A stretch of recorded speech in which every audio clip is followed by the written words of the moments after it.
Olá, amigos! Hoje vamos falar sobre quando Napoleão, após derrubar os guetos judaicos, iniciou sua expansão para o Oriente. Para obter apoio dos judeus, Napoleão ordenou, após mais de 2000 anos, o ressurgimento do grande sinédrio judaico. Há exatamente 218 anos, em março de 1807. Napoleão reunia em Paris sacerdotes e eruditos vindos de toda a França. Tinha por objetivo criar as bases de um novo relacionamento entre seu país e os judeus. Escolheu para o conclave o nome de Sinédrio. O Sinédrio de Napoleão. Não foi o acaso que levou Napoleão a adotar o mesmo nome e estrutura do verdadeiro Sinédrio. Pretendia, com efeito, legitimizar as determinações emitidas pelo seu conclave para que fossem aceitas por todos os judeus. Criado por Moshe Rabbeinu, ainda no deserto, e composto por 71 juízes, o grande Sanhedrin era a mais alta corte do sistema jurídico judaico. Até o século IV de nossa era. Quando foi dissolvido, qualquer determinação deste tribunal, em questões pertinentes à lei da Torá, era definitiva e todos os judeus eram obrigados a aceitar suas determinações.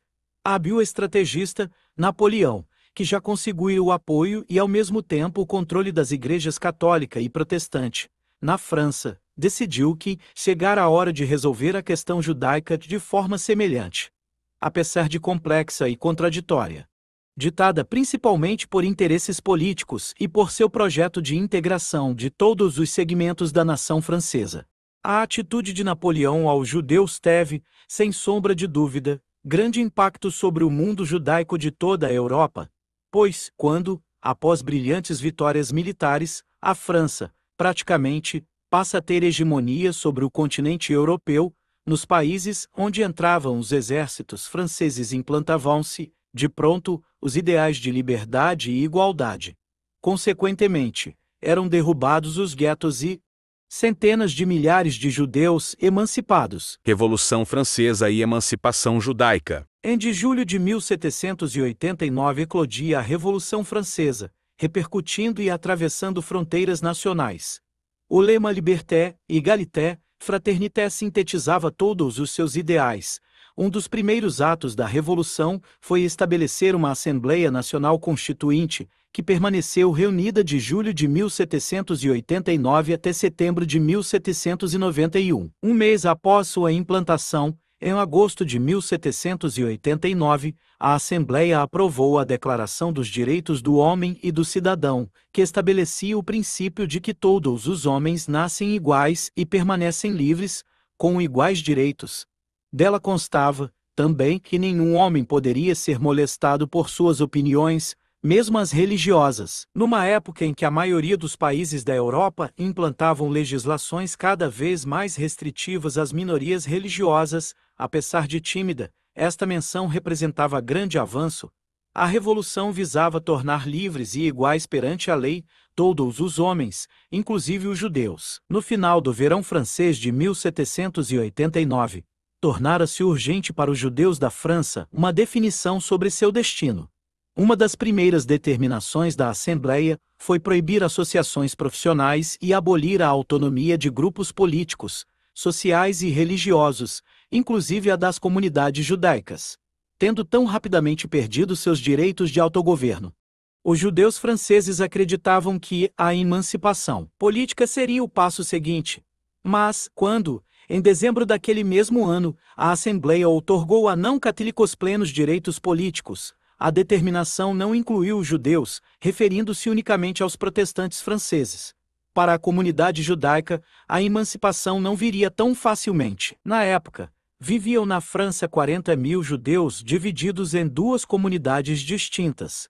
No norte e no leste do país, principalmente na região da Alsácia-Lorena, viviam cerca de 30.000 asquenazitas, que mantinham uma estrutura comunal autônoma e falavam alemão ou Yiddish. No sul e no oeste, viviam cerca de 5.000 sefaraditas, mais abastados e mais integrados à sociedade maior. Segundo o espírito revolucionário, todos deviam ser automaticamente considerados cidadãos franceses. Mas, para nossos irmãos franceses, nada aconteceu automaticamente, nem de forma condizente com o espírito da Revolução. A questão judaica é debatida pela Assembleia. Importantes figuras revolucionárias, como o abbé Gregory Mirabeau, intercedem a favor, mas o sentimento antijudaico se sobrepunha, especialmente entre os deputados da Alsácia e Lorena. O Carl de Clermont-Tonnerre, defensor da emancipação judaica. Em 1790, a Assembleia outorga aos judeus sefaraditas e aos de Avignon plenos direitos de cidadania, adiando, contudo, o problema dos askenazitas da Alsácia-Lorena. Sua emancipação teria que esperar. Em 1791, as reivindicações judaicas foram apresentadas à Comuna de Paris, centro do poder jacobino, cuja influência crescia a olhos vistos. Os membros da Comuna foram muito receptivos aos apelos judaicos e enviaram uma clara mensagem à Assembleia. A emancipação judaica era a vontade do povo. Finalmente, em setembro de 1791, a Assembleia Nacional concedeu a cidadania plena a todos os judeus franceses. Era a primeira vez, desde a queda do Império Romano, que judeus da Europa eram cidadãos com plenos direitos, civis e políticos. Viam-se, no entanto, despojados de sua tradicional autonomia jurídica, pois tinham perdido à força da lei todas as exceções políticas e jurídicas anteriormente concedidas. O novo status foi recebido com entusiasmo pelos judeus franceses. Envolvem-se na vida francesa, diversificam suas atividades econômicas, alguns se alistam nos exércitos revolucionários para defender a nova pátria, outros fazem generosas contribuições ao esforço de guerra.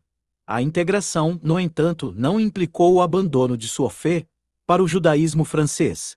Era perfeitamente possível viver como judeus praticantes e franceses patriotas. Os judeus na era napoleônica. A relação entre Napoleão e os judeus foi tão contraditória quanto complexa. É provável que seu primeiro contato direto com uma comunidade judaica tenha ocorrido em 1797, durante sua campanha na Itália.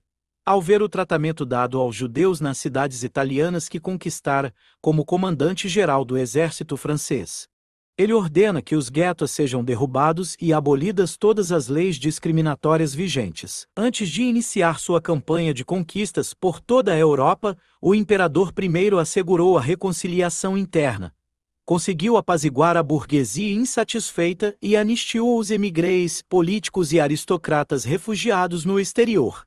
Quando assinou com o Papa a Concordata de 1801 e reconheceu o catolicismo como religião do Estado, transformou a hostilidade católica em amizade, e, ao reconhecer os protestantes franceses como grupo religioso oficial, conseguiu sua lealdade. Como seu objetivo era usar a religião como instrumento de poder político, exigiu em contrapartida controle governamental sobre a Igreja Católica e a protestante. Só não deu atenção à situação dos judeus. Apesar de inquestionável progresso a caminho da igualdade, ainda havia fortes sentimentos antijudaicos. No início de 1806, Napoleão começou a dar atenção ao debate sobre a questão judaica. Em sua volta a Paris, após a vitória de Austerlitz, passando por Estrasburgo, recebeu dos camponeses locais queixas sobre os juros cobrados pelos judeus alsacianos. Pediam os campônios ao imperador uma anistia geral a todas as dívidas contraídas com os judeus. Ao intensificar sua luta contra a revolução, os monarquistas passam a associar os excessos revolucionários jacobinos com os judeus e com a emancipação judaica. Entre as tantas acusações, sobressaía-se a suposta incapacidade judaica de cumprir o dever cívico. Napoleão decide, então, criar um órgão para falar em nome de todos os judeus franceses e, obviamente, ouvir e prestar obediência ao imperador. Seu primeiro passo foi convocar uma assembleia de judeus notáveis, constituída por sacerdotes, proprietários de terras e outros judeus distinguidos por sua integridade e sabedoria. Como ele próprio afirmara, é meu desejo tornar os judeus cidadãos iguais na França, obtendo a conciliação entre sua religião e suas responsabilidades de se tornarem franceses, e também habilitá-los a responder a todas as acusações que lhes são feitas. É minha vontade que todos aqueles que vivem na França sejam cidadãos iguais, e se beneficiem igualmente de nossas leis. Contudo, atrás da iniciativa do imperador, havia outro importante objetivo. Como estava se envolvendo nos assuntos da Europa Oriental, pretendia intensificar sua reputação entre os judeus como protetor do povo de Israel. Em julho de 1806, reuniram-se em Paris delegados vindos de toda a França e do Reino da Itália do Norte, anexado por Napoleão. O bloco mais entusiasta, patriótico e pró-imperadir eram os sefaraditas, vindos de Paris e do sul da França. A Assembleia elegeu Abraham Furtado, eloquente financista sefardi de Bordeaux, para a presidência. A reação dos elementos mais tradicionais, dentre os judeus, obviamente não foi boa, pois não reconheciam o direito de Napoleão de criar tal tribunal e, muito menos, de o convocar. Mesmo assim, os delegados da Assembleia dos Notáveis e judeus de toda a Europa comoverão-se com o tributo que o imperador deu à sua histórica tradição. Com um gesto político brilhante, Napoleão se transformara no grande libertador, a grande águia branca do folclore judaico. O Sinédrio atraiu muita atenção em toda a Europa, ficando na memória europeia muito tempo depois de esquecida a política judaica de Napoleão. Suas conclusões foram mais do que simples retórica, passaram a moldar a vida e identidade dos judeus do mundo ocidental. Segundo o historiador Schwartzfax, abriram o caminho para todas as formas da modernidade judaica. O Sinédrio de Napoleão reuniu-se de 9 de fevereiro a 9 de março de 1807. Compunha-se de 46 professores e 25 mestres, tendo, mais uma vez, o rabino Davi Sinzen na direção dos trabalhos. Com tranquila e verdadeira autoridade, as reuniões decorreram de forma solene, em ambiente altamente emocional. Quando um dos comissários de Napoleão declarou: "Os judeus deixaram de ser uma nação e permanecem apenas como religião", demonstrou perceber o real significado do Sinédrio de Napoleão de forma bem mais precisa do que os próprios judeus. No decorrer dos séculos XVIII e XIX era consenso, entre os judeus, que a França fizera mais por eles do que qualquer outra nação em sua longa história. Este sentimento persistiria por mais de um século, até ser abalado pelo caso Dreyfus, uma indiscutível mancha na França da liberté, égalité, fraternité. Obrigado a todos. Se gostou do assunto, curta e compartilha. Até próxima, amigos.